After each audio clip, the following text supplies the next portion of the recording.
जैसे कि मैंने कहा कि ये सुत्त की एकदम सेकंड लास्ट मतलब गाथा है। आप जानते हैं करनीय मित्त सुत्त, अभी थोड़ी देर पहले हमने अर्पण विधि के पहले उसका पठन किया था और उसमें जो है 10 ऐसी गाथाएं हैं। और उसमें से अगर 9वीं है तो ये एकदम ही अंतिम पड़ाव है। ये मैंने कहा तो पूरा विषय जो है लगभग कवर हो गया है ना। और 9वीं और 10वीं गाथा जो है ये जो है कंक्लूडिंग के शब्द है, या अब आपने कुछ सीखा है, अब आपने कुछ समझा है और अब आपने कुछ प्रैक्टिस करने का ठाना है। तो वो जाते जाते जो शब्द होते हैं कि इस प्रैक्टिस को अगर आप करेंगे, ये आचरण अगर आप करेंगे तो इसका आपके जीवन के ऊपर परिणाम क्या होने वाला है, या ये जो करनीय मित्त सुत्त है इसका अंतिम फल क्या है, और क्या आप आपके जीवन में प्राप्त करने वाले हैं। यही कुछ चीज़ें जो है इन आखिरी की 2 गाथाओं में है। तो जैसे कि आपको मालूम हुई होगा कि करनीय मित्त सुत्त जो है ये मेत्ता की गाथा है। और मेत्ता जो है बौद्ध धर्म में बहुत ही प्रमुख ऐसा स्थान रखती है। ऐसा कहते हैं कि बुद्धत्व के 2 पंख होते हैं, एक होता है प्रज्ञा और दूसरा होता है करुणा, है ना। तो ये जो करुणा वाला पंख है ना, इस करुणा वाले पंख के, है ना, आने के लिए मतलब छोटी सी चिड़िया होती है ना, पहले उसके इतने पंख नहीं होते, जब वो उड़ने के लायक होती है तो ऐसे पंख उसके फैलाते या उसमें मजबूती आती है ना। तो एक ये प्रज्ञा वाला पंख होता है और दूसरा ये करुणा वाला पंख होता है। बुद्ध को ऐसे 2 पंख होते हैं, आप इमेजिन कर सकते हैं, है ना। तो ये अगर करुणा वाला अगर पंख आना है बुद्ध को, है ना, हिंदी में नहीं बोल पा रही हूँ मैं, लेकिन नाही का पंख फुटले ऐसे मराठी में बोलते, तो हे जर पंख फुटायचा आहे करुणेचा, है ना, करुणा का अगर पंख निकलना है तो इसके लिए एक जो सबसे महत्वपूर्ण गुण की हमारे अंदर आवश्यकता होती है वो गुण होता है मैत्री का गुण या मेत्ता का गुण। तो सीधा साधा इक्वेशन है, नो मेत्ता नो करुणा।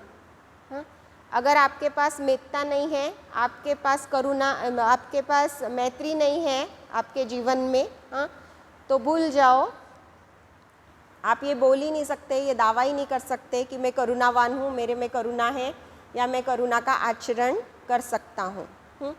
क्योंकि जो करुणा का जो डेफिनेशन है, व्याख्या है बौद्ध धर्म में, वो इस प्रकार से है कि मैत्री, मैत्री जब दुख के संपर्क में आती है तो आपके अंदर एक रिएक्शन होता है। तो जैसे नहीं क्या, पानी को अगर आप नीचे से आग दोगे, है ना, तो पानी उबलने लगता है, तो ये एक रिएक्शन हो गया, लेकिन ये बाहरी रिएक्शन है, बाहर का रिएक्शन है। लेकिन पानी को अगर उबलना है तो 2 चीज़ों की ज़रूरत होती है, एक तो पानी की ज़रूरत होती है और नीचे से हम जो आग दे रहे, हीट दे रहे या ताप दे रहे, उसकी ज़रूरत होती है। बिना इन 2 चीज़ों के कॉम्बिनेशन के, संयोग के, वो रिएक्शन नहीं हो सकता और वो पानी नहीं उबल सकता। ठीक उसी तरह से मैत्री और दुख का जब कॉम्बिनेशन होता है, मैत्री जब दुख के संपर्क में आती है, फिर चाहे वो आपका अपना दुख होगा या बाहर दुनिया में किसी और का दुख होगा, लेकिन जब ये दोनों एक दूसरे के संपर्क में आते तभी एक रिएक्शन होता है आपके अंदर, और उस रिएक्शन के परिणाम स्वरूप जो आपके अंदर की मैत्री की भावना होती है वो तब्दील होती है। देखो पानी पानी ही है लेकिन वो उबला हुआ पानी है ना। तो उसी प्रकार से मैत्री जो है उसमें एक ट्रांसफॉर्मेशन होता है, उसमें एक तब्दीली आती है, उसमें एक परिवर्तन आता है और वो और भी उच्चतर स्तर पर पहुंच जाती है जो कि करुणा की निर्मित है। और इसलिए देखो हम महाकारुणिक, है ना, ऐसा शब्द बोलते हैं, है ना। तो बुद्ध के लिए इसका मतलब क्या है ना, या बाबा साहब के लिए भी बोलते हैं, यानी इसका मतलब क्या होता है ना कि उनके अंदर करुणा मतलब पूरी तरह से है। लेकिन ये करुणा जो है, उस स्तर पर पहुंचने के लिए बहुत ज़रूरी होता है कि हमारे अंदर जो है वो मैत्री हो। और ये मैत्री कैसे आएगी, है ना? अपने आप बाहर से हम ठूस ठूस के नहीं भर सकते। जैसे अभी थोड़ी देर पहले मैं यहाँ आने से पहले मैं नाश्ता करके आई, तो आज नाश्ते में इडली और सांभर था, है ना? तो वो बाहर से मैंने अपने अंदर खाया है और इस वक्त वो बाहरी चीज़ मेरे अंदर है। लेकिन मैत्री का इस तरह से नहीं होता है ना? मैत्री ऐसे कहीं मिलती नहीं है बाज़ार में या कहीं की मैं ले लूँ और अपने पर्स में डाल दूँ, या मैं ले लूँ या अपने खून में उसको डाल दूँ किसी तरह से। तो फिर ये अगर इतनी आवश्यक है बुद्धत्व के लिए, बुद्धत्व के उस गुण के लिए, है ना, तो फिर ये निर्मित कैसे होती है? और ये निर्मित कैसे होती है, ये जो चीज़ है ये बुद्ध ने कर्णीय मेत्त सूत्र में बताई है। तो कर्णीय मेत्त सूत्र को अगर आप पहली गाथा से लेके अंतिम गाथा तक देखोगे, हाँ, तो ये एक फॉर्मूला है, एक मेथड है, एक रेसिपी है, हाँ, कि किस प्रकार से जो मैत्री आपके अंदर इस वक्त नहीं है, उस मैत्री का जो है वो आप विकास कर सकते हैं। तो पिछली गाथाओं में ये आपने पढ़ा होगा।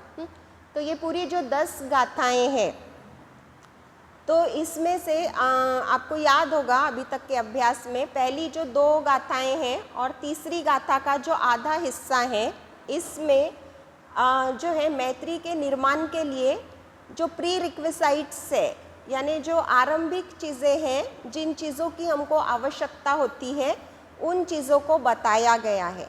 यानी कि अगर आपको चाय बनाना है तो आपको कुछ सामग्री की आवश्यकता होती है ना, और वो सामग्री के होने से आपकी चाय बनती है। उसी प्रकार से अगर आपको मैत्री निर्माण करनी है अपने अंदर, तो आपको कुछ इंग्रेडिएंट्स की आवश्यकता होती है, कुछ प्री रिक्विसाइट्स होते हैं। मैत्री अपने आप ही ऐसे जादू से निर्माण नहीं होती है। तो इसके लिए आपके अंदर मान लो अभी ज़ीरो मैत्री है, ज़ीरो मेत्ता है, तो उस ज़ीरो मेत्ता के लिए वहाँ से आपको शुरू करना है। तो उसके लिए जो आरंभिक चीज़ें होती है कि आपको कुछ चीज़ें करने की आवश्यकता होती है, बिना उन चीज़ों को किए हुए आप मैत्री की तरफ पहला कदम नहीं बढ़ा सकते। तो पहली जो 2 गाथाएं हैं, है ना, जहाँ से हम शुरू करते हैं कि कर्णीय मत्थ कुशलेन वगैरह, वहाँ से तो मतलब ढाई जो गाथाएं हैं, हाँ, तो वहाँ पे आरंभिक चीज़ें बताई गई है कि आपको ये करने की आवश्यकता है। जब आप वो सारी चीज़ें करते हैं, उसके बाद ही आपका मन जो है वहाँ पर मैत्री का बीज बोने के लिए या मैत्री विकसित होने के लिए जो है वो परिपक्व भूमि की तरह बनता है वो मन। तो शुरुआती गाथाएं जो है जिस मन में आपको मैत्री का विकास करना है, उस मन की तैयारी के लिए मतलब होती है। तो अगर आप ध्यान से उन गाथाओं को देखेंगे तो वो सारी ही गाथाएं जो है वो शील है। तो बौद्ध धर्म की कोई भी शिक्षा आप उठाकर देख लो, हाँ, वो 3 हिस्सों में बटी हुई होती है। उसका पहला हिस्सा होता है शील का, कि आपको इन चीज़ों को करने की आवश्यकता है अगर आप आगे का जो है रिजल्ट पाना चाहते। तो शील मतलब वैसे तो हम नैतिकता या नीतिमत्ता इस तरह से देखते हैं, लेकिन शील का अर्थ जो होता है कुछ नियम भी होता है, कुछ रूल्स भी होता है ना, जो हम अपने आप को लागू करके लेते हैं। तो आप पहला जो होता है कुछ डिसिप्लिन के साथ ही शुरू होता है। जो भी रास्ता है आपका, जो भी गोल है आपका, जो भी एम्बिशन है आपका, वहाँ तक अगर आपको पहुँचना है, तो शुरुआत हमेशा डिसिप्लिन से होती है और शुरुआत हमेशा सेल्फ डिसिप्लिन से होती है। जो लोग सेल्फ डिसिप्लिन में कमज़ोर होते हैं तो उनको कभी कभी एक्सटर्नल डिसिप्लिन की या बाहरी डिसिप्लिन की भी ज़रूरत पड़ती है ना। अभी जैसे ये डिसिप्लिन हम लोगों ने सेट करके रखा है ना, कि कौन यहाँ बैठेगा, कौन वहाँ बैठेगा, पहले पूजा होगी, बाद में अर्पण विधि होगी, मेडिटेशन होगा, है ना, क्योंकि हम अपने आप इतने ताकतवर नहीं होते कि आके अपना मेडिटेशन कर ले। हाँ, खुद पे छोड़ दिया तो कौन आके यहाँ पे अर्पण करेगा, है ना। खुद पे छोड़ दिया तो कितना ही मतलब 2 स्टेप में ही हम मेडिटेशन ख़त्म कर लेते, लेकिन अगर यहाँ पर कोई लीड कर रहा है तो कम से कम तीसरे की कोशिश करते हैं, कम से कम चौथे की कोशिश करते हैं, और भले मेडिटेशन ना भी कर रहे तो भी 4 स्टेप आंखें बंद करके बैठे रहने की तो भी कोशिश करते हैं ना। तो हमेशा ही जब भी हम किसी चीज़ की ओर आगे बढ़ते, कोई गोल है, कोई ध्येय है हमारा यहाँ पर अभी के लिए मित्ता विकसित करना, तो हमेशा ही हमको डिसिप्लिन की आवश्यकता रहती है। तो ये शील जो होता है ये एक डिसिप्लिन होता है। और ये डिसिप्लिन जो है ये एक मॉरल डिसिप्लिन है। ये हमारा एक नैतिक जो है अनुशासन है ना, वो है। तो हर बौद्ध शिक्षा की तरह करणीय मित्त सुत्त का भी शुरुआती जो हिस्सा है वो शील का हिस्सा है, यानी अपने आप को, अपने मन को मैत्री के विकास के लिए जो है वो एक डिसिप्लिन लगाने का मतलब ये है। तो उसमें से उदाहरण के लिए नहीं क्या, एक गाथा है कि आपका जीवन जो है वो सादा होगा, आपका जीवन जो है वो सरल होगा, और आपका जीवन ऐसा होगा कि किसी को भी मतलब आपका अगर पालन पोषण करना है ना, तो आपको उस व्यक्ति को जो है वो तकलीफ़ नहीं होनी चाहिए, है ना। तो यहाँ पर मैत्री में जो होता है ना, 2 लोग होते हैं, एक आप होते हो और एक दूसरा व्यक्ति होता है। तो हमेशा हम क्या होते हैं ना, सेल्फ फोकस्ड होते हैं। हम ये तो देखते हैं कि मुझे कोई तकलीफ़ नहीं होनी चाहिए, हाँ, लेकिन हम ये कभी नहीं देखते कि जब मैं ये सोच रहा हूँ कि मुझे तकलीफ़ नहीं होनी चाहिए, उस वक्त जो है शायद सामने वाले को तकलीफ़ हो रही है। तो डायरेक्ट ही आपको कोई मेत्ता विकसित करने के लिए यहाँ पर नहीं बता रहा है, हाँ, लेकिन एक डिसिप्लिन लगाने की बात की जा रही है, एक अनुशासन लगाने की बात की जा रही है कि कम से कम सेंसिटिव रहो सामने वाले के बारे में, हाँ, कि आपको बड़ा करते हुए, हाँ, या आपको संभालते हुए या आपका पालन पोषण करते हुए, है ना, कहीं उसके ऊपर हिंसा नहीं हो रही। एक फ्रेंड है मेरा, और जैसे कि अभी उनके बाल बच्चे हैं, और मतलब मेरी ही एज के वो हैं, लेकिन उनके बच्चे अभी बड़े बड़े हो गए हैं और कॉलेज वॉलेज में हैं, हाँ। अब बच्चे जैसे नहीं क्या स्कूल ख़त्म करने लगते हैं और जूनियर कॉलेज में जाने लगते हैं ना, तो अचानक से ना उनकी दुनिया है ना बदलने लगती है, हाँ। फिर उनको जो है, कल तक तो वो मम्मी पापा का मोबाइल यूज़ करते हुए उनको कोई मतलब ये नहीं लगता है, मतलब कोई प्रॉब्लम नहीं होती है, उठा के मम्मी का फ़ोन यूज़ कर लेंगे या उठा के पापा का फ़ोन यूज़ कर लेंगे या कुछ तो मतलब ऐसा कर लेंगे, हाँ, या चलो मम्मी की एक्टिवा लेकर कहीं चले गए या पापा की बाइक लेकर कहीं चले गए। लेकिन अचानक कॉलेज में जाने के बाद है ना, पता नहीं क्या परिवर्तन हो जाता है, मेरा अपना फ़ोन चाहिए, मेरा अपना लैपटॉप चाहिए, है ना, और मेरी अपनी मतलब बाइक चाहिए। और ऐसे ही एक मेरे दोस्त के घर में हादसा हो गया, मतलब ऐसे ना कि वहाँ पे उसके घर में मतलब फ़ोन की मतलब ज़िद शुरू हो गई, है ना, और फ़ोन चाहिए भी तो कैसा ना, फिर अब बड़े स्कूल में पढ़ रहे तो दूसरे बच्चों के पास जैसा फ़ोन है वैसा ना हाई फाई फ़ोन चाहिए। अब बच्चों को बाकी का कुछ नहीं समझ में आता है, क्योंकि हम कभी शेयर नहीं करते ना, मेरी सैलरी कितनी है, या तुम्हारे बड़े स्कूल के लिए मतलब मैं सारी चीज़ें किस तरह से मैनेज कर रहा हूँ, है ना।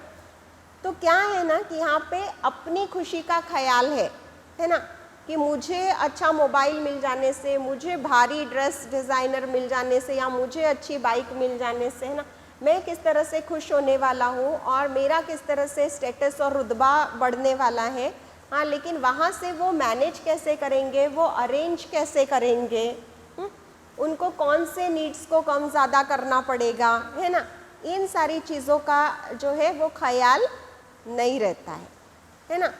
तो क्या हो रहा है ना, तो उस हालत में, हाँ, अगर उस माँ बाप की बच्ची या बच्चा अगर मैं हूँ, हाँ, तो आप मुझे बताओ ईमानदारी से, क्या मुझे संभालना आसान बात है?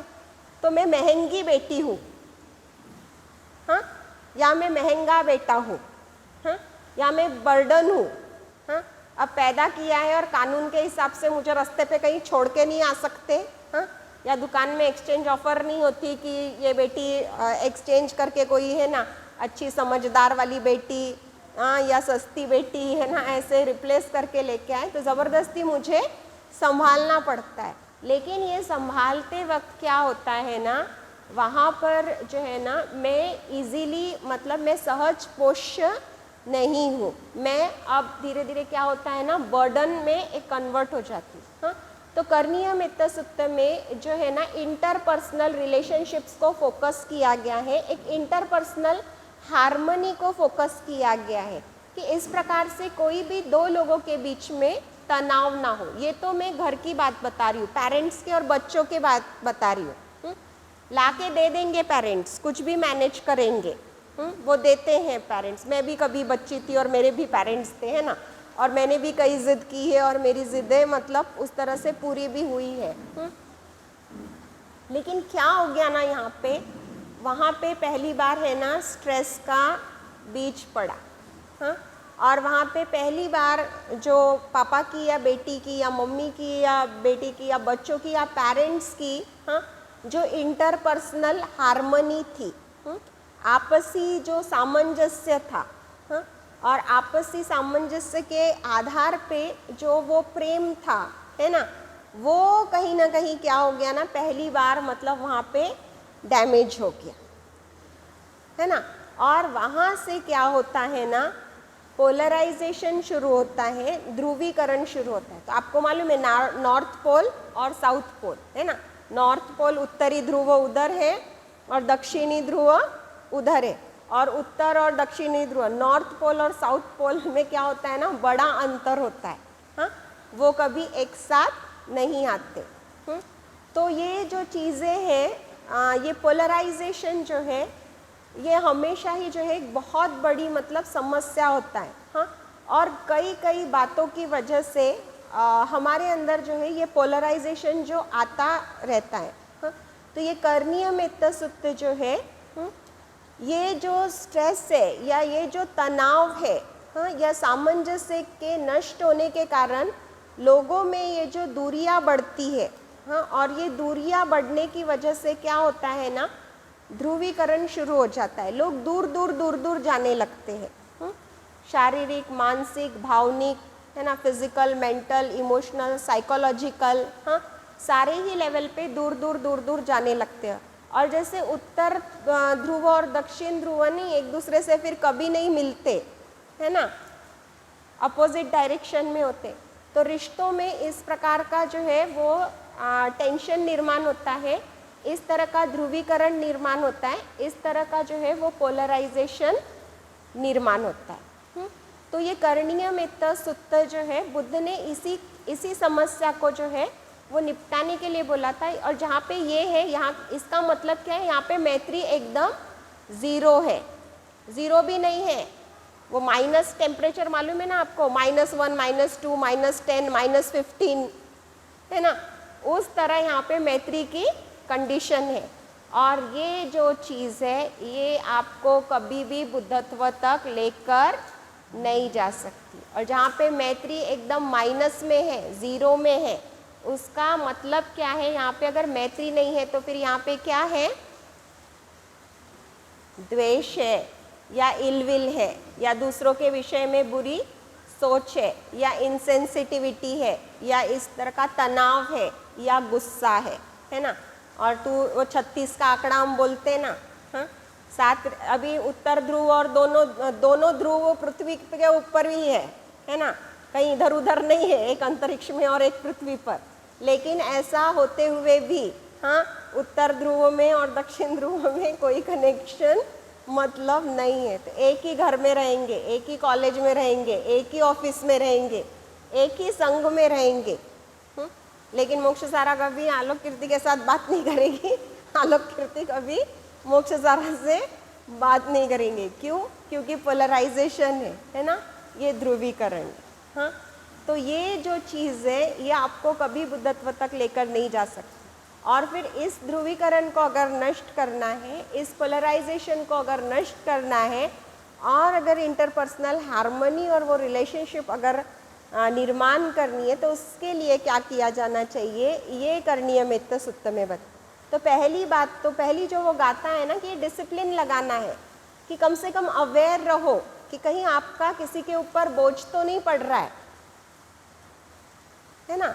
एक दूसरे की मदद करना बनता है, लेकिन एक बहुत थिन लाइन रहती है, हाँ, उस लाइन को जब हम क्रॉस करते हैं, हाँ, तब वो बोझ बन जाता है। देखो, जब मतलब मेरी ऐसे नॉर्मल कैपेसिटी है ना वज़न उठाने की 20 किलो की है, हाँ, तो 20 किलो वज़न में आराम से उठा सकती हूँ। मुझे 20 किलो वज़न आप दे दो, चाहे 2 बैग में 2 हाथ में पकड़ूँ या कैसे भी पकड़ूँ, 20 किलो वज़न उठाकर लेके जाने के लिए आज की तारीख में मेरे फिज़िकल स्ट्रेंथ और स्टैमिना के हिसाब से मुझे कुछ नहीं है। लेकिन यही 20 किलो 65 साल की मेरी मम्मी के हाथ में मैं दे सकती हूँ क्या? वो बोझ हो जाएगा, है ना। या मेरे बैग में मेरी 20 किलो ऑलरेडी मेरे पास है और आप क्या करते हो ना, कहीं आते हो मेरे साथ, 4 किलो की शॉपिंग करते हो और बोलते हो मोक्ष सारा तुम्हारे बैग में खाली जगह है ना, तो मेरा ये सामान तुम्हारे बैग में डालो। खाली जगह है इसका मतलब ये नहीं है कि वो वजन उठाने की क्षमता मुझ में है, हाँ, तो आप डाल देते हो मेरे बैग में वो 4 किलो या 1 किलो या आधा किलो भी डालो आप, हाँ, लेकिन जब वो मेरी क्षमता के बाहर हो जाता है तो वो बोझ होता है, हाँ, तो ये थिन लाइन होती है। तो बुद्ध कह रहे हैं, वो डिसिप्लिन की बात कर रहे हैं वहाँ पे, हाँ, कि एक डिसिप्लिन होना चाहिए अपने आप को, शुरू से आप इस तरह से एक डिसिप्लिन लगाओ, हाँ, कि औरों के प्रति संवेदनशीलता निर्माण करने का। तो वो 2.5 गाथा में वही है। उसके बाद की जो गाथा है 8वीं गाथा तक आपको बताया गया है, हाँ, कि मेत्ता जो विकसित करनी है, उस मेत्ता को विकसित करने के लिए क्या कदम आपने उठाए हैं, उठाना है। और फिर उसमें खास करके जो मेत्ता भावना का ध्यान है ना, उस ध्यान के बारे में विस्तार से चर्चा की गई है, अलग शब्दों में और अलग प्रकार से।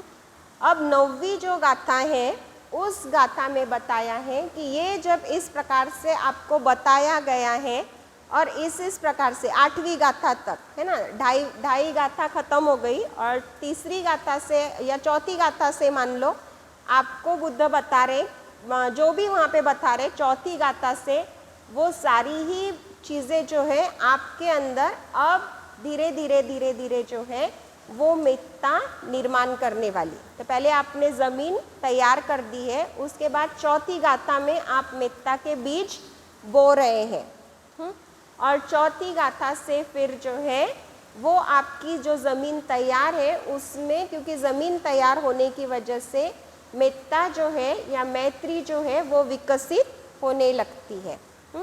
तो 8वीं गाथा तक जो है बुद्ध ने बताया है कि इस प्रकार से जो है आपको मेत्ता का विकास करना है। तो आप पिछले टॉक्स जो है या तो रिकॉर्डिंग में सुन सकते हैं या तो आपने तो रेगुलर स्टडी उसका किया ही होगा। अब हाँ, फिर ये जब पूरा टेक्निक वो सिखा देते हैं मेत्ता को विकसित करने का, और अगर आपको नहीं मालूम है तो जो मेत्ता भावना ध्यान तो आप करते ही है ना, और उस ध्यान में आपको मालूम है आप 5 चरणों में वो ध्यान करते हैं, और ये 5 ही चरण जो है बहुत विशेष है, बहुत स्पेशल है, और हर चरण में जो है मेत्ता के आड़े आने वाले एक जहर को जो है हम अपने में से उखाड़ कर बाहर फेंक देते। और फिर 8वीं गाथा में 8वीं गाथा तक हमको ये करना है, हाँ। और फिर 9वीं गाथा में बुद्ध हमको ये बता रहे हैं कि ये जो हमने सीखा है, हाँ, इसकी आपको लगातार मतलब प्रैक्टिस करनी है। तो इसके लिए आपको बैठकर कुशन पर ही बैठने की ज़रूरत नहीं है, हाँ। तो चाहे आप खड़े हो, चाहे आप चल रहे हो, चाहे आप बैठे हो, चाहे आप लेटे हो, हाँ, आपको लगातार इन्हीं बातों के विषय में याद रखना है, सोचना है, और इसकी जो है वो प्रैक्टिस करते रहनी है। और इस प्रैक्टिस को करने के लिए आपको अपनी पूरी की पूरी ताकत लगा देनी है। और अगर ऐसा आप करोगे तो अंत में, या ऐसा अगर आप करते रहोगे तो आप जो है जो ब्रह्म विहार बोलते हैं उसमें आप रहोगे। तो ब्रह्म विहार में 4 ब्रह्म विहार है, वो आपको मालूम है ना। तो उसमें से एक मैत्री है।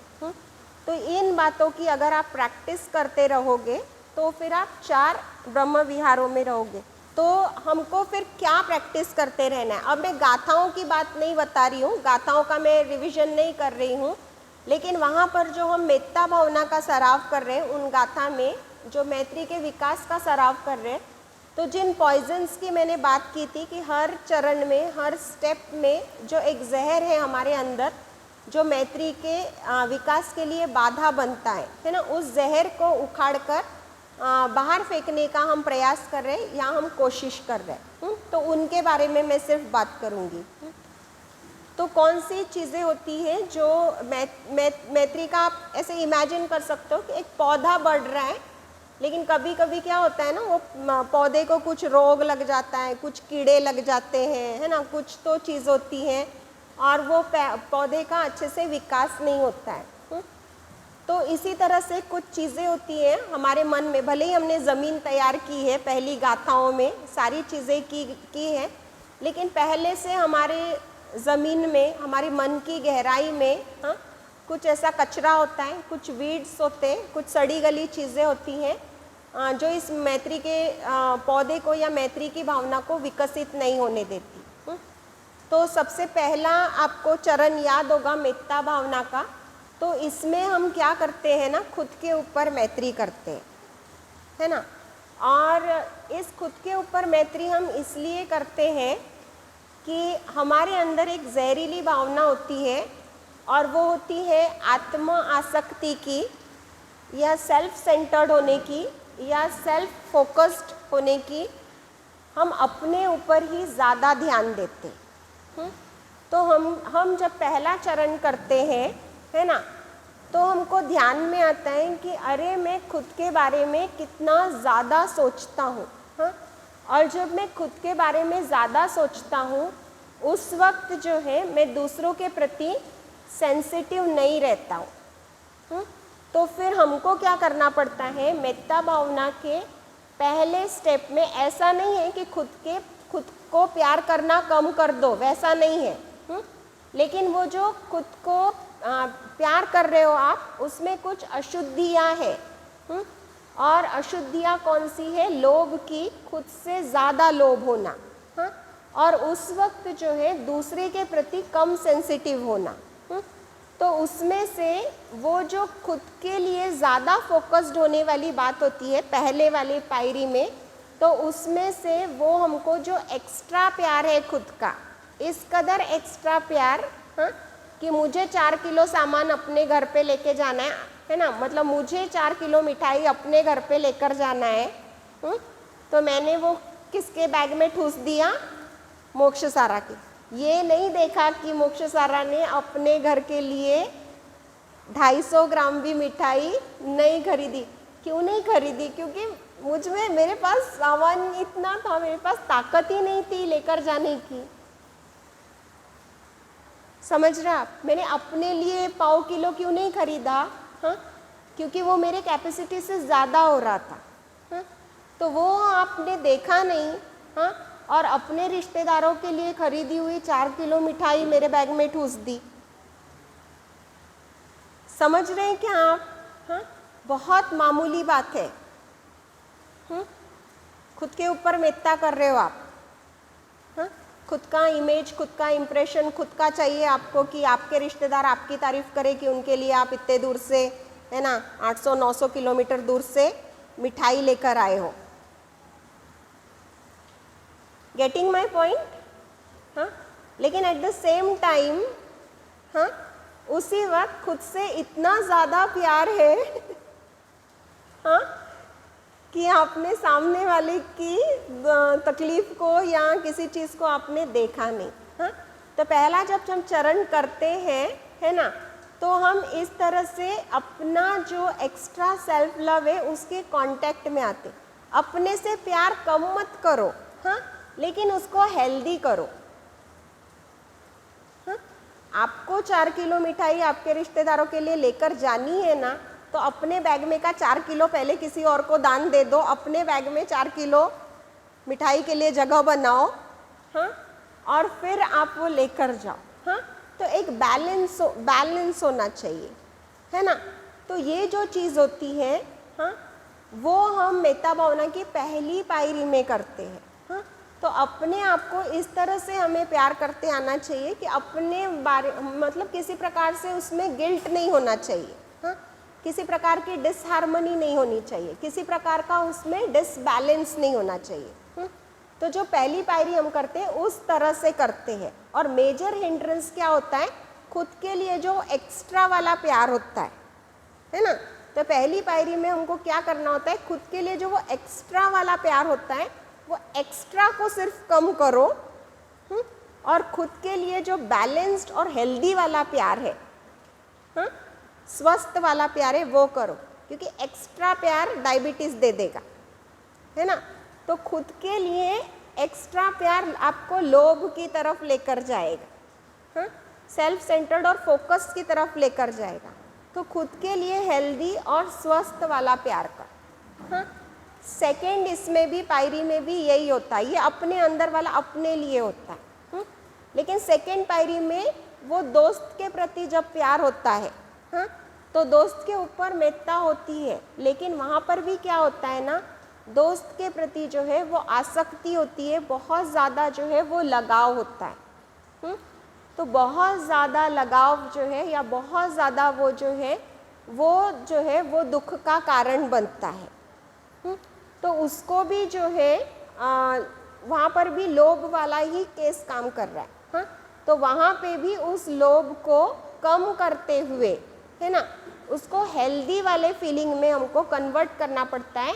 दोस्त के लिए जो लोभ है, उस दोस्त के लिए लोभ का परिवर्तन दोस्त के लिए मेत्ता में करना होता है। तो लोभ में हमेशा एक्स्ट्रा होता है, याद रखो, और मेत्ता में हमेशा क्या होता है, मैं अत्ता, हाँ, मैं मतलब मैं, हाँ, अत्ता मतलब आप, मेत्ता मतलब मैं जैसा मैं हूँ वैसे आप हो, जैसे आप हो वैसा मैं हूँ, हाँ, मतलब जैसी मैं हूँ वैसे आप हो, समझ रहे हो आप, हाँ, और जैसे आप हो वैसे मैं हूँ, हाँ। लेकिन लोभ में क्या होता है ना, हाँ, खुद के लिए कम दोस्त के लिए ज़्यादा, हाँ, या उल्टा हो सकता है, हाँ। तो खुद के लिए ज़्यादा दोस्त के लिए कम, तो ये क्या हुआ, खुद के प्रति लोभ, जो कि पहली पायरी है ना, खुद के प्रति लोभ, हाँ। तो उस लोभ को मेत्ता करना है। समझ में आ रहा है कि मैं क्या बताने की कोशिश कर रही हूँ, हाँ। तो ये जो डिफरेंस है, ये जो लोभ है, ये जो स्ट्रेस है, ये जो पोलराइजेशन है, ये जो ध्रुवीकरण है ना, उसको हमें मेत्ता में क्या करना है, बदलना है। तो खुद के लिए ज़्यादा नहीं, दूसरे के लिए कम नहीं, मेत्ता, हाँ, इक्वल, हाँ, और दोस्त के लिए ज़्यादा नहीं, खुद के लिए कम नहीं, मेत्ता, एकदम बराबरी का, है ना, एकदम बराबरी का, मतलब जैसे मैं हूँ वैसे ही तुम हो, हाँ, जैसे तुम हो वैसे ही मैं हूँ, मेरे लिए ज़्यादा नहीं, तुम्हारे लिए कम नहीं, हाँ, तुम्हारे लिए ज़्यादा नहीं, मेरे लिए कम नहीं। तो ये वाले फीलिंग्स को हम उसमें कर रहे हैं। तो ये जो लोभ है, उसको हम जो है अपने अंदर से बाहर तो नहीं फेंक सकते, लेकिन इसको हम ट्रांसफॉर्म कर सकते हैं, इसको हम तब्दील कर सकते हैं, और नियरेस्ट पॉसिबल फीलिंग होती है मेत्ता की, इसको हम मेत्ता में कन्वर्ट कर सकते हैं। तो ना खुद के लिए मैं उसको ज़्यादा तकलीफ़ दूंगा और ना ही उसके लिए खुद ज़्यादा तकलीफ़ सहूँगा। तो मेरी एक सहेली है, वो अपने बच्चों को बराबर बताती है कि इतना इतना इतना हमारा फ़र्ज़ था, इसके आगे की ना ये लग्जरी है तुम्हारी, ये बाइक खुद कमानी है, ये फ़ोन खुद कमाना है, ये लैपटॉप खुद कमाना है, खुद की शादी का खर्चा खुद जमा करना है, और खुद को अगर अलग घर में जाके रहना है तो सब खुद देखना है, हाँ। तो ये जो है ना, कभी कभी हम उनके लिए खुद ज़्यादा तकलीफ़ सह लेते हैं, या कभी कभी खुद के लिए किसी और को हम बहुत ज़्यादा तकलीफ़ दे देते हैं। ये कोई भी केस में जो है ना वो मिथ्या नहीं है। तो ये लेवल में हमको उसको जो है वो ट्रांसफॉर्म करना है। तीसरी पायरी में जो जहर होता है, जो त्रयस्थ व्यक्ति है ना, जिससे हमारी जान पहचान नहीं है, तो उसमें क्या होता है ना, काम के पुरता हम उनके साथ रिलेशन रखते हैं। हाँ, ये वाला ऑफिसर वो वाले काम में आने वाला है, और वो वाला जो वर्कर है वो वाले काम में आने वाला है, वो वाले कारपेंटर वो वाले काम में आने वाला है। तो इस तरह से हम रिश्ते बना के रखते हैं। तो ये जो इसको यूटिलिटेरियन अप्रोच कहते हैं, यूज एंड थ्रो वाला। तो कितने ही फ़ोन नंबर हमारे फ़ोन में पड़े रहते हैं, हाँ, जिनसे हमें कोई लेना देना नहीं रहता है, लेकिन फिर भी संभाले हुए रहते हैं, हाँ, क्योंकि किसी ना किसी काम के लिए, तब के लिए उनको क्या करना रहता है, यूज़ करना रहता है।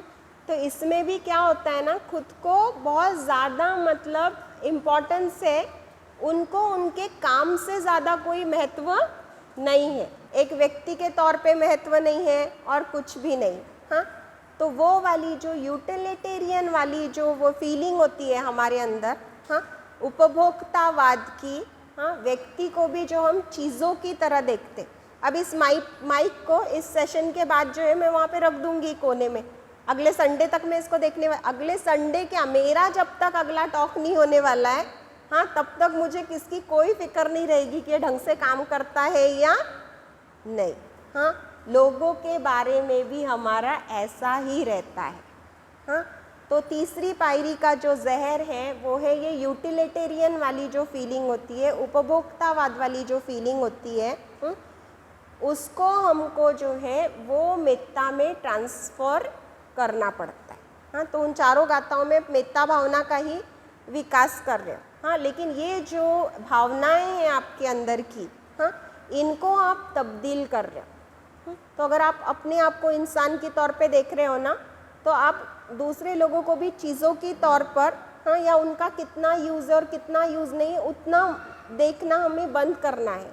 हाँ, और उसको जो है हमको मिथ्या में जो है वो कन्वर्ट करना। ये पोलराइजेशन जो है उसको हमको जो है वो कम करना है। हाँ, चौथे में तो आपको मालूम ही है ना, दुश्मनी। ये सबसे ज़्यादा मतलब लोगों को, इन लोगों को तो भी हम थोड़ा थोड़ा पास में रखते, लेकिन चौथा जो रहता है, हाँ, द्वेष वाली पायरी, दुश्मन वाली पायरी, हाँ, या जो व्यक्ति पसंद नहीं है, नापसंद वाली, उसके और हमारे बीच में तो बहुत ज़्यादा पोलराइजेशन रहता है, ध्रुवीकरण रहता है ना, बहुत दूरी रहती है। जहाँ दूरी है वहाँ पर मैत्री नहीं है, तो वहाँ पर उस फीलिंग के साथ हम काम करते। और पांचवी पायरी में, क्योंकि अब हमने हमारे अंदर की मिथ्या के लिए जहर बनने वाली, हाँ, मैत्री के लिए जहर बनने वाली ये जो भी घातक या जहरीली भावनाएं हैं, जहरीली फीलिंग्स है, इनके ऊपर काम किया है, इनको ट्रांसफ़र किया। इतना करते करते हमारे माइंड को आदत लगती है, वो जो द्वेष है या जो गुस्सा है या जो एंगर है, जो स्ट्रेस है, हाँ, जिसके कारण हम दूर जा रहे हैं ना, उसको पिघलाने की, हाँ, और हमको आदत लगती है मतलब उस पोलराइजेशन को कम करके पास आने की, हाँ, आपस में सामंजस्य बढ़ाने की, इंटरपर्सनल हार्मनी मतलब क्रिएट करने की। और जब ये हमारे अंदर होती है, ये अपने आप ही हमारे बिहेवियर में आती है, तब ये मिथ्या जो है वो दूसरों तक जो है वो रेडिएट होती है ना। अब मैंने तो, मुझे नहीं याद कि मैंने और पिछले बार आलोक कीर्ति ने कभी बैठ के ऐसे संपर्क किया होगा और उसमें बैठकर मैंने उनको बताया होगा, आलोक कीर्ति, मेरा पहला गुण ये है कि मैं बहुत स्पष्ट हूँ और मेरा दूसरा गुण ये है ना, कि मैं बहुत अच्छी ट्रांसलेटर हूँ, है ना। मैंने उनको कभी ज़िंदगी में नहीं बताया, हाँ, लेकिन मैं इधर ही आती हूँ, नागलोक में बहुत बार आती हूँ, इधर उधर घूमते रहती हूँ, उधर उधर खाना खाते रहती हूँ, उधर उधर कुछ ना कुछ करते रहती हूँ, हाँ, और दूर से लोग आपको देखते हैं, है ना, और वो कैच करते हैं आपका ऑरा, आपका एनर्जी, है ना, आपका बात करना, आपका जो भी बिहेवियर है कि आप किसके साथ कैसे कर रहे हो, है ना, वो दूर से वो कैच करते हैं। वो उस ऑरा के इन्फ्लुएंस में आते हैं। हाँ, आप उनको बोले या नहीं बोले, हाँ, वो अपने अंदर जो है ना एक इंस्पिरेशन क्रिएट करते हैं, है ना। हाँ, मुझे बाबा साहब की तरह बनना है ना। हाँ, मुझे बुद्ध की तरह बनना है ना। तो ये पांचवा जो पायरी होती है, उस मेत्ता को जो है आप प्रसारित करते हैं, रेडिएट कर। ऐसी एक गाथा है ना करणीय मेत्ता सुत्ता में भी, कि अभी ये मेत्ता को जो है वो प्रसारित करो, है ना, फैलाओ, है ना। इसका मतलब क्या है, जाके आपको लोगों को मेत्ता का प्रवचन नहीं देना है। अपने अंदर मेत्ता ठूस ठूस के भरो और सिर्फ घूमो। वो बल्ब सिर्फ वहाँ पे लगा है, उसके अंदर थोड़ा सा हैलोजन गैस है या दूसरा कोई गैस है, आर्गन वगैरह, है ना। वो अपनी जगह पे है और वो चमक रहा है, और रोशनी हर जगह क्या हो रही है ना, फैल रही है। वो जा के लोगों को नहीं बता रहा है। हाँ, तो उस तरह से जो है हमको मेत्ता को जो है अपने अंदर के, जब हम ये सारी चीज़ों को ज़ीरो कर देंगे तो वो सारी चीज़ें जो है वो मेत्ता में कन्वर्ट होती है ना, और वो मेत्ता जो है वो रेडिएट होती है। तो ये 8वीं गाथा तक ये वाली बात बताई गई है। हाँ, और 9वीं गाथा में क्या है कि ये जो चीज़ें आप कर रहे हो पहली गाथा से लेकर 8वीं गाथा तक, ये आपको लगातार करनी है। मतलब 24/7 365 डेज, बिना ब्रेक के, बिना छुट्टी के। हाँ, सोमवार से लेकर रविवार तक, हाँ, 1 जनवरी से लेकर 31 दिसंबर तक, हर साल, है ना, हर हफ्ते, हर साल, हर महीने, हाँ, बिना ब्रेक के, हाँ, बिना छुट्टी के। तो इसका मतलब क्या होता है, बुद्ध क्या बता रहे हैं वहाँ पे, खड़े रहते हुए करो। अब आप खड़े नहीं हो तो क्या होंगे, आप चल रहे रहोगे, तो चलते हुए करो। हाँ, चल नहीं रहे हो तो क्या हो सकता है कि बैठे हो तो बैठे हुए करो, बैठे नहीं हो तो लेटे हुए हो तो लेट कर करो। अब और कौन सी पोजीशन रह गई आपके बॉडी की, और कौन सी पोजीशन रह गई। हाँ, खड़े रहना, चलना, बैठना और लेटना, इन सारी परिस्थितियों में आपको यही प्रैक्टिस करनी है। क्या, लोभ कम करके हेल्दी लोभ या इक्वालिटी, हाँ, या मेत्ता, है ना। दूसरों, खुद के प्रति का भी लोभ कम करके दूसरों के इक्वल, दूसरों के प्रति का भी लोभ कम करके इक्वल।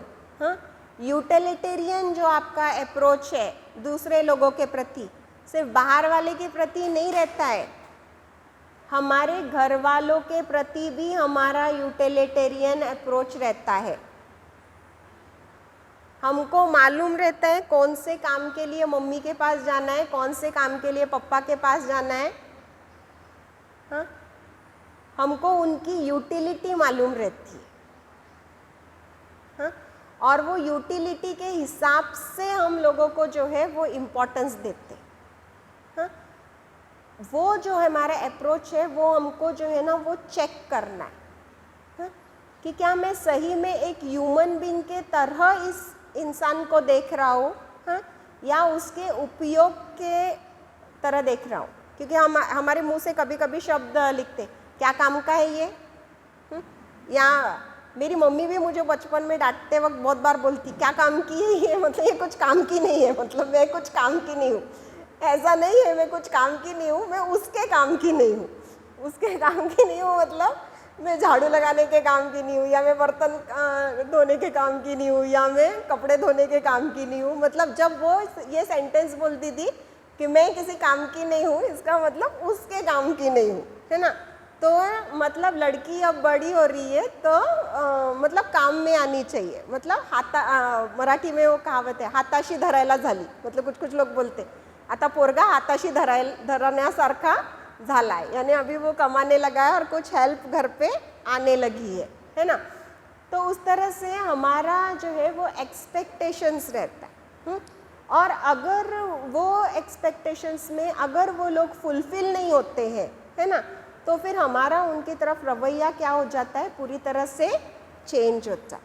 हाँ, अगर आपके मन के तरह नहीं हो रहा है, आपका जो मन है उस तरह से अगर आप सामने वाला बर्ताव नहीं कर रहा है और उसके कारण अगर आपके और उसके रिश्ते में तनाव आ रहा है, तो इसका मतलब आप इंसान को इंसान की तरह नहीं देखते हैं, आप यूटिलिटेरियन तौर पे।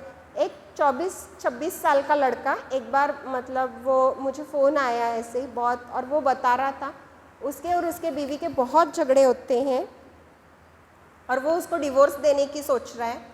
तो प्रॉब्लम क्या है पता है क्या, मतलब है ना, वो घर में झाड़ू नहीं लगाती, वो ये नहीं करती, वो नहीं करती, और इसको ना बहुत एक्स्ट्रा सफाई पसंद है, और इसको जितनी सफाई पसंद है उतना वो लड़की घर साफ नहीं रखती,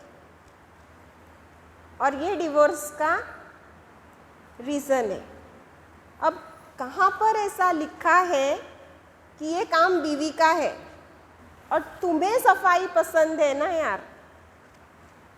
मैंने उसको बोला तो तुम क्यों नहीं झाड़ू लगाते, तुम्हें साफ कपड़े पहन के ऑफिस जाना है ना, तो तुम क्यों नहीं अपने कपड़े धोते और प्रेस करते। हाँ, मतलब ज़रूरत मेरी, हाँ, लेकिन उम्मीदें किसी और से। अब उसकी बीवी अपने हाथ के धुले हुए कपड़े पहनती है, उसको कोई प्रॉब्लम नहीं है, वो अपने हाथ से जैसा झाड़ू लगाती है उसको उसकी सफाई में कोई प्रॉब्लम नहीं, वो तो रह लेती है उस घर में। हाँ, और वो जैसे कपड़े धोती है वो तो पहन लेती है, मतलब उसके हिसाब से तो वो साफ ही है। हाँ, लेकिन तुम्हारी सफाई का डेफिनेशन और उसकी सफाई का डेफिनेशन अलग है। तुमको जितना चाहिए वो उतना नहीं करिए, लेकिन तुमको उससे उम्मीदें क्यों है कि वो करे करके। हाँ, और फिर वो मतलब सिर्फ इतना डिफरेंस है, हाँ, कि मेरी चश्मे का नंबर और तुम्हारे चश्मे का नंबर अलग है। हाँ, मेरी साड़ी मुझे तो अपना ड्रेस बहुत क्लीन और साफ दिख रहा है, पता नहीं आपको मैला कुचैला दिख रहा होगा, है ना। तो ये सिर्फ फ़र्क है ना।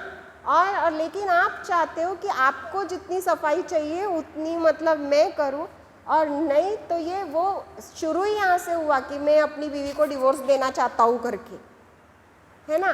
तो ये डिवोर्स मतलब ये क्या होता है, ये आपकी भाषा में, कानून की भाषा में ये डिवोर्स होगा, लेकिन बुद्ध तो सीधा सीधा या बुद्ध या बुद्धिज़्म के भाषा में ये क्या है, ये पोलराइजेशन है, ये ध्रुवीकरण है।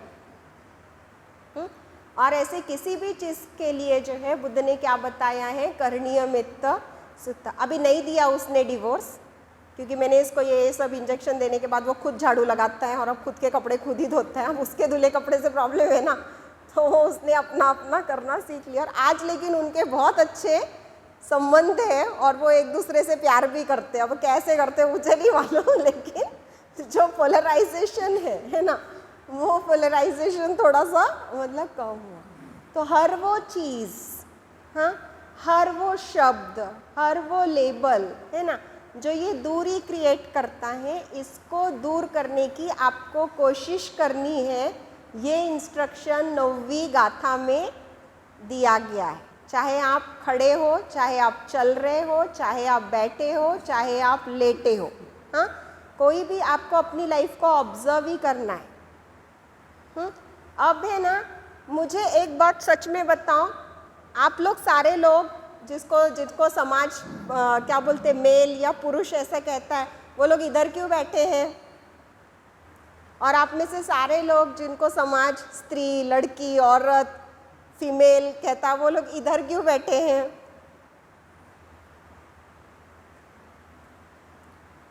क्योंकि आप अपने आप के बारे में एक शब्द के संदर्भ में सोच रहे हो, एक लेबल के संदर्भ में सोच रहे हो।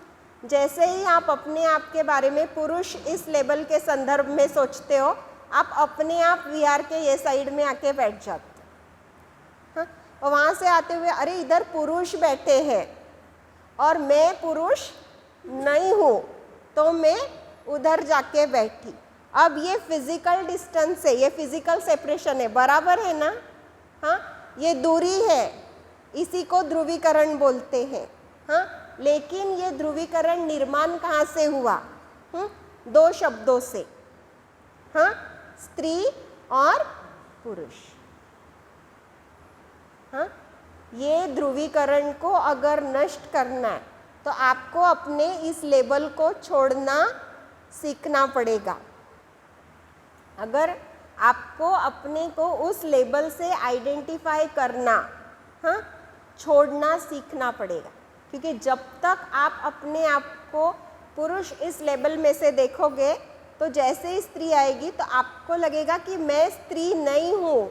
हाँ, तो हमारा पूरा व्यवहार, बैठना, है ना, सब चेंज हो जाता। देखो लड़के लड़के जब लड़कों के ग्रुप में रहते वो कैसे बात करते, और अचानक से उस ग्रुप में, है ना, एक लड़की या दो लड़कियां आके खड़ी हो जाए, क्या हो जाता है ना, पूरी चीज़ें चेंज हो जाती है।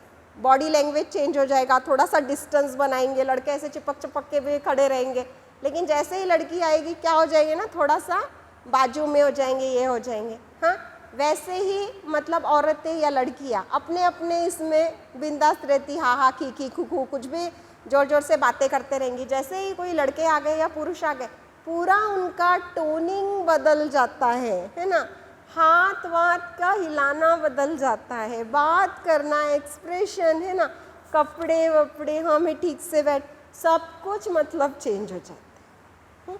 अचानक ही आप अपने ही व्यवहार से दूर हो गए। क्यों? शब्द। यहाँ पे पोलराइजेशन क्या क्रिएट कर रहे हैं ना, शब्द। हाँ, कभी कभी हमारे विचार भी दूरियां क्रिएट करते, है ना। तो ये करणीय मेत्ता सुत्ता स्टार्टिंग में तो हम दूरियां ऑब्जर्व करना ही सीखेंगे। हाँ, लेकिन जैसे जैसे हम गहराई में जाएंगे हमको और भी सूक्ष्मता से उन सारी बातों को ढूंढना है कि कौन सी चीज़ें जो है ये आपसी दूरियां जो है वो बढ़ा रही है। और फिर उन दूरियों को नष्ट करते हुए हमको क्या करना है ना, ये पोलराइजेशन को, ध्रुवीकरण को कम करते हुए इंटरपर्सनल हार्मनी, हाँ, आपसी सामंजस्य जो है वो निर्माण करना।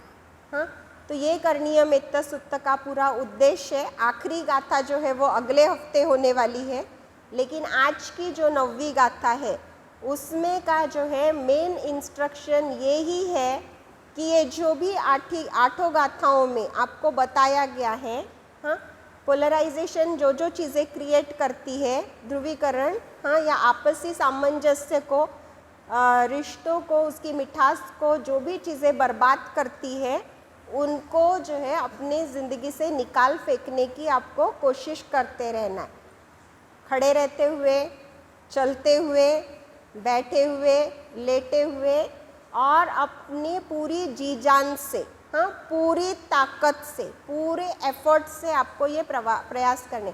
अगर ये पूरी आप एफर्ट से प्रयास करोगे तो जो भी आपका द्वेष है, जो भी आपका इलविल है, एंगर है, वो पूरी तरह से नष्ट हो जाएगा और ये जो है मेत्ता आपके अंदर विकसित होगी। आप मेत्ता नाम के ब्रह्म विहार में रहोगे और ये मेत्ता जो है आपके अंदर से मतलब प्रसारित हो। तो आज के लिए इतना ही, यहाँ पर जो है मैं रुकना चाहूँगी। अगर कुछ नहीं समझा या कुछ, तो बाद में आप नागलोक में किसी को भी बता सकते हैं अपना सवाल, और मुझ तक अगर वो पहुंचता है तो मैं उसका जवाब आप तक पहुंचाने की मतलब कोशिश करूंगी। तो आज के इस क्लास में आपकी उपस्थिति के लिए आपका बहुत बहुत आभार व्यक्त करते हुए मैं यहीं पर जो है आज के लिए रुकना चाहूँगी।